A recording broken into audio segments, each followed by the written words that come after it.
मोहिनी के 3 बेटे थे।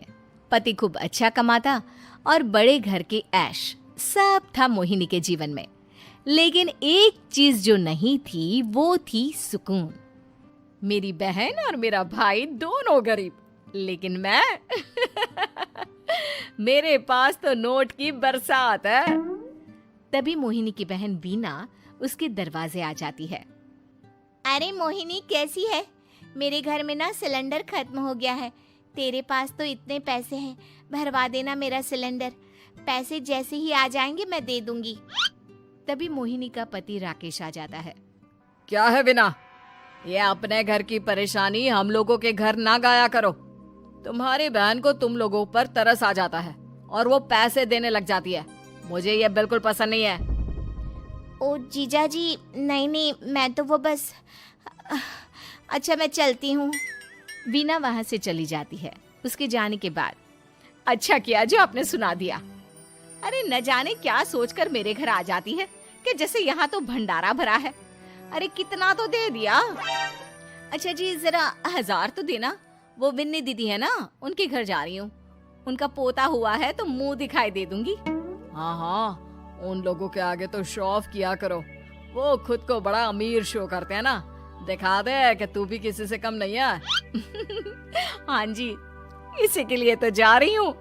मोहिनी तैयार होकर अपनी बुआ की बेटी के घर जाती है, जहाँ उसके पोते का कार्यक्रम चल रहा होता है। वहाँ वीना भी आई होती है। अरे वीना, क्या जरूरत थी यहाँ आने की?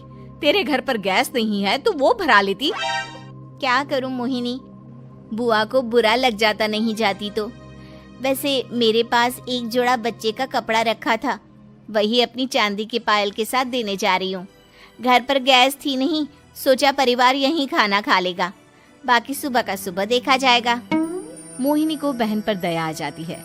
वो पर्स से 1000 रुपए निकाल कर दे देती है। ले बिना, लेकिन पैसे वापस कर देना, तेरे जीजाजी हिसाब लेते हैं। मोहिनी भी क्या करती, गरीबी में बहन का सहारा ही उसके जीवन जीने का आधार था। फिर एक रोज, सुनिए, भाई के घर बेटी हुई है, मुझे माँ के पास जाना होगा। अरे उस घर में ना कूलर है ना एसी, कैसे रहोगी तुम? हाँ, वही सोच रही हूँ कि अकेली जाऊं, बच्चों को साथ ना ले जाऊं। चली जाओ, लेकिन ये जो तुम अपने गरीब परिवार से मिलने चली जाती हो ना, मुझे बिल्कुल अच्छा नहीं लगता। पता नहीं मैं भी कैसे मैनेज करती हूँ, लेकिन क्या करूँ। मोहिनी भाई भाभी के घर आती है। मोहिनी, कैसे आना हुआ? तू यहाँ हम लोगों के घर रह लेगी या फिर किसी होटल में रहेगी? क्या हो गया है माँ? मोहिनी को क्यों ऐसे बोल रहे हैं आप?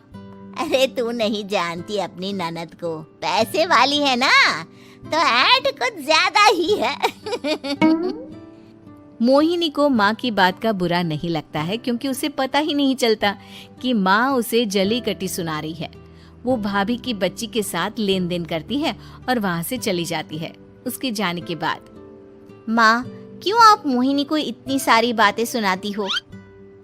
भाई का बेटा बोल पड़ता है। माँ, क्योंकि दादी जानती है कि बुआ के अंदर घमंड है। सही बोल रहा है मोहन। बहू भले तुझे ना दिखता हो, लेकिन मुझे और मोहन को दिखता है कि वो कितनी घमंडी है। मोहिनी मायके आती है, जहाँ गरीबी के कारण चीजें कम होती हैं। इस मोहन के बच्चे को काम पर लगा दो ना, किसी दुकान या किसी होटल में। बर्तन धो लिया करेगा, कम से कम 4 पैसे और आएंगे घर में। देख मोहिनी, माना तेरे पास पैसा है, लेकिन तेरे भाई के दिन इतने भी बुरे नहीं चले